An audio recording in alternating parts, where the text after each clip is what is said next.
Hey, welcome back to TED. It's great to have you here. Thanks for having me.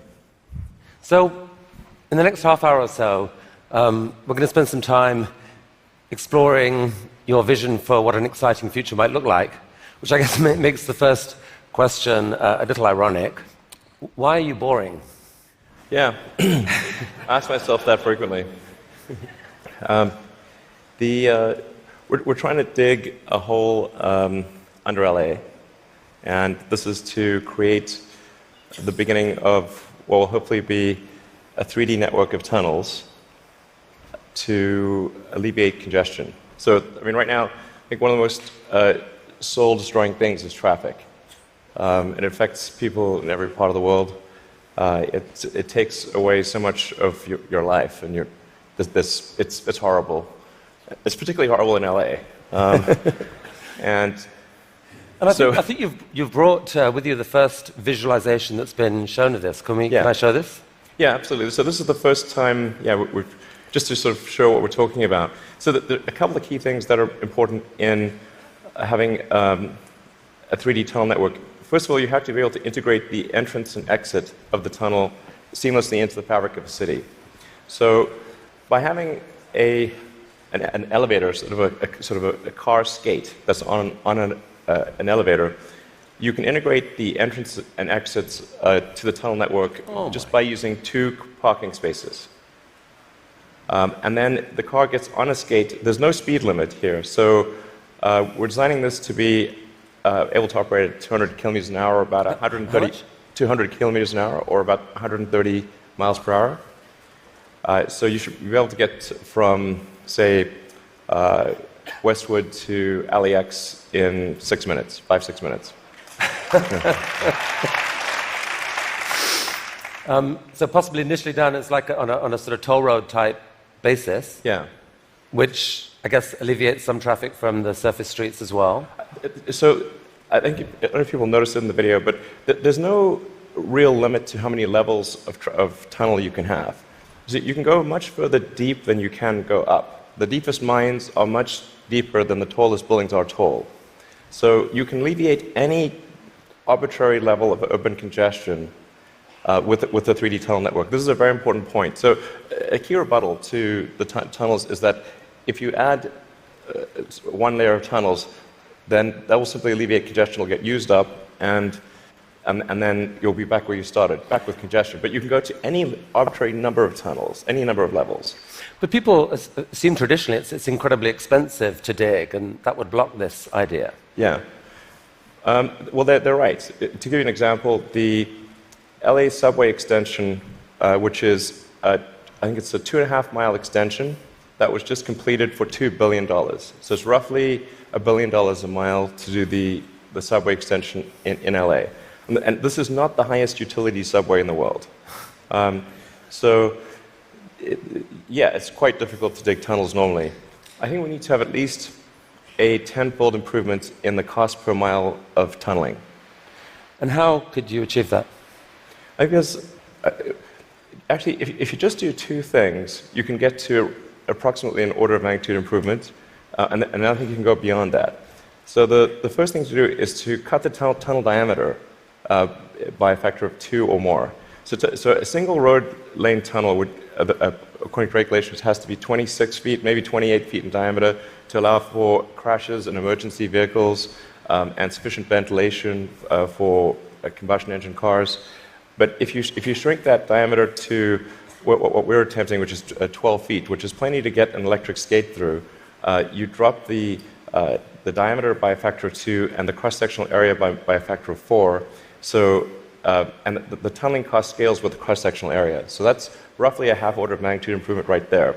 Then tunneling machines currently tunnel for half the time, then they stop, and then the rest of the time is putting in reinforcements for the tunnel wall.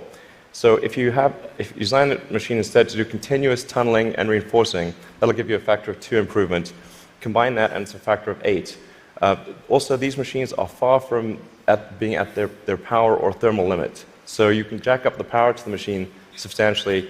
I think you can get at least a factor of 2, maybe a factor of 4 or 5 improvements on top of that.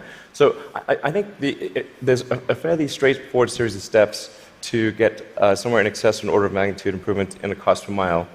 Our target actually is we've got a pet snail called Gary.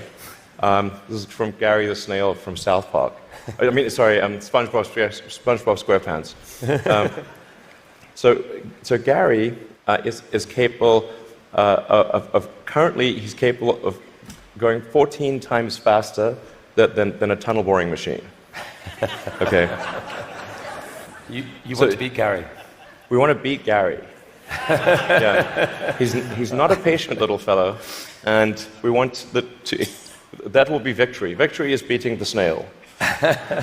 But a lot of people dreaming about future cities, they imagine that actually the solution is sort of flying cars, drones, etc. You go above ground.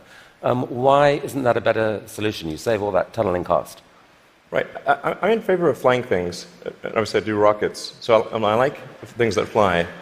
This is not some inherent bias against flying things, but there is a challenge with flying cars in that they'll be quite noisy. The wind force generated will be very high. Let's just say that if something's flying over your head, if there are a whole bunch of flying cars going all over the place, that is not an anxiety-reducing situation. You don't think to yourself, well, I feel better about today. You're thinking, like, did they service their hubcap? Or is it going to come off and guillotine me as they're flying past? And so you've got this vision then, future cities with these rich 3D networks of tunnels underneath. Is there a tie-in here with Hyperloop? Could you apply these tunnels to use for this Hyperloop idea you released a few years ago? Yeah, so we've been sort of puttering around with the Hyperloop stuff for a while. We built a Hyperloop test track adjacent to SpaceX just for a student competition to encourage innovative ideas in transport. It actually ends up being the biggest vacuum chamber in the world after the Large Hadron Collider by volume. It was sort of quite fun to do that, but it was kind of a hobby thing. And then we think we might. So we developed a little pusher car to push the student pods, but we're going to try seeing how fast we can make the pusher go if it's not pushing something. Huh. So, I mean, like, sort of cautiously optimistic we'll be able to be faster than the world's fastest bullet train, even in a 0.8 mile stretch. Whoa. Good brakes. Yeah. I mean, it's either going to smash into tiny pieces or.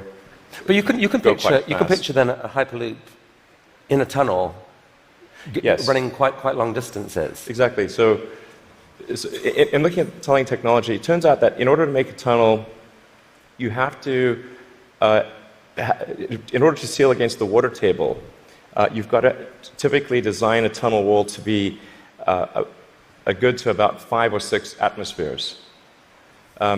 So to go to vacuum is only 1 atmosphere, or near vacuum. So actually, it sort of turns out that automatically, if you build a tunnel that is good enough to resist the water table, it is automatically capable of holding vacuum. Huh. So, yeah. And so you could actually picture this like